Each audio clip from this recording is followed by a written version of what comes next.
ഒരു മരപ്പണിക്കാരൻ ഒരു തടി രണ്ടായി മുറിക്കാൻ ശ്രമിച്ചുകൊണ്ടിരിക്കുകയായിരുന്നു.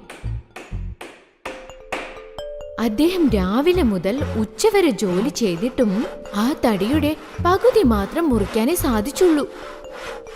അദ്ദേഹത്തിന് വിശക്കാൻ തുടങ്ങി.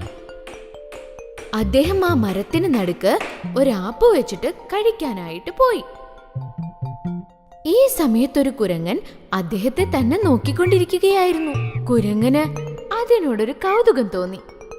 കുരങ്ങൻ ഉടൻ തന്നെ മരത്തിൽ നിന്നും താഴേക്ക് ചാടി മുറിച്ചുകൊണ്ടിരുന്ന ആ തടിയുടെ അടുത്തേക്ക് ചെന്നു.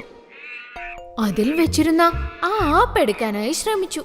പക്ഷെ അത് ഒട്ടും തന്നെ അനങ്ങിയില്ല. തടിയുടെ രണ്ടു വശത്തും കാല് വെച്ചുകൊണ്ട് അതിന്മേലിരുന്ന് ശ്രമിച്ചുകൊണ്ടിരുന്നു. തടിയുടെ നടുക്ക് കിടന്ന് കുരങ്ങിന്റെ വാൽ ആടുകയായിരുന്നു. കുരങ്ങൻ തന്റെ ശ്രമം തുടർന്നുകൊണ്ടേയിരുന്നു.